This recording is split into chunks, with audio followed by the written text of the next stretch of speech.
اور یہیں پہ میں ایڈ کر رہا ہوں ایک درد کسی باپ نے بھیجا ہے اور بڑا تڑپ کے بھیجا ہے، اور ایسے ہزاروں باپ ہوں گے کہ میری اولاد نافرمان ہے، دعا کرتے ہیں۔ لوگوں، باپ اس دن نہیں مرتا جس دن موت کا فرشتہ آتا ہے، باپ اس دن ہی مر جاتا ہے جب باپ کی سوچ سے بچوں کی سوچ الگ ہو جائے۔ باپ اس دن زندہ درگور ہو جاتا ہے۔ جس دن باپ سہم جائے، اس کے ہونٹ کانپ رہے تھے، میں نے پوچھا کیوں؟ کہا میں نے اپنے بڑے بیٹے سے بات کرنی ہے۔ جب باپ کمزور ہو جائے، جب کندھوں پہ اٹھانے والوں کو کوئی اٹھانے والا نہ رہے، جب پہلی انگلیاں پکڑ کے جھولے جھلانے والے کا بڑھاپے کا کانپتے جسم کا کوئی سہارا نہ بن سکے۔ میں کسی دنیاوی مقصد کے لیے نہیں، نوجوانوں ہاتھ جڑے ہیں،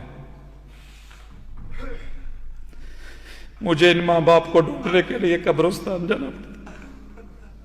زندہ ہیں تو قدر کرو، مر جاتے ہیں یہ لوگ، رو نہیں سکتے، تڑپ نہیں سکتے، کسی کو بتا نہیں سکتے کیسے جگرا کیا ہے کہ مجھے کہہ دیا ہے۔ اولاد کا شکوہ کرنے کو بھی دل نہیں کرتا۔ باپ وہ ہوتا ہے، اوپر سے آپ کو بڑا پتھر نظر آئے گا، بن کے اندر سے نرم۔ اگر کہیں غلطی ہو گئی ہے تو آج جاتے ہوئے سب سے پہلا کام اپنے رب کی طرف رجوع کرو، پیغمبر سے وفا کا عہد ثانی اور نظر ثانی کرو، اور ان جنم دینے والوں کے جا کے قدموں میں بیٹھ جاؤ۔ جتنے مرضی بھی سخت ہوں، اندر سے نرم، لوٹنے کی امید رکھ کے بیٹھے ہوتے ہیں۔ منفعل ہو کے گناہوں پہ کبھی رو تو صحیح، نار دوزخ کو بجھا دے یہ آنسو تیرا۔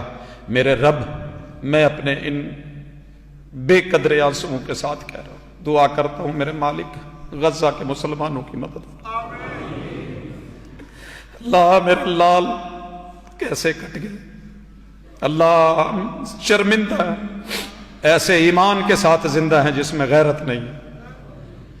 اللہ میرے پاس سب سے زیادہ ملکوں کا بلاک ہے، سب سے طاقتور فوجیں، اللہ ہم مسلح ہیں، اللہ ہمارے پاس کمی کسی چیز کی کوئی نہیں ہے، اللہ سب کچھ ہے، لیکن میں تو ایک پانی کی بوتل نہیں پہنچا سکا وہاں،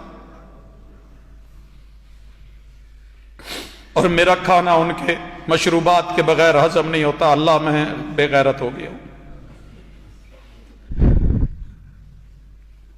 میں بزدل تھا، مجھے میری سزا ملی، اس نے بخشا نہ مجھے ہاتھ اٹھانے کے باوجود۔ اللہ میرے کیمپ میں بھوکے بچے مارتے، اللہ ان کے جسم گل گئے، اللہ میں دیکھ نہیں سکتی، مولا مدد فرما۔ اللہ یہ مسجد تو اعلان حق تھی، یہاں سے تو غیرت جاگی تھی، یہاں سے توحید اٹھی تھی، یہاں سے تیرے پیغمبر کی رسالت کے پریرے لہرائے تھے۔ اللہ وہ ساری رحمتیں ہمیں دے دے، اللہ اپنے غیظ و غضب سے نہ دیکھ، اپنی رحمتوں سے معاف فرما۔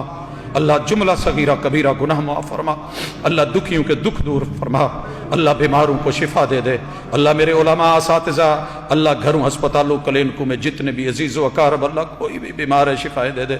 اللہ اس گھر کو قبول فرما لے، اللہ اس گھر کو قبول فرما لے، اللہ بانی مبانیوں کی زندگیوں کو مبارک کر دے، اللہ اہل و عیال مال دولت میں برکتیں دے دے، اللہ آج کے اس مجلس کے کسی بھی شریک کو جنت سے محروم نہ بھیج۔ اعلان فرما دے، اللہ ہم تیری امید پہ زندہ ہیں، اللہ معاف فرما دے، اللہ معاف فرما دے، اللہ ہم استغفار کرتے ہیں، اپنے گناہوں کی معافی مانگتے ہیں۔ اللہ میرے وطن کی اندرونی بیرونی دشمنوں سے حفاظت فرما۔ اللہ یہ کلمے کی بنیاد پہ بنا ہوا ملک اللہ ہمارے ہاتھوں سے الحاد کی طرف بڑھ رہا ہے، اللہ ہماری مدد فرما، اللہ ہماری مدد فرما۔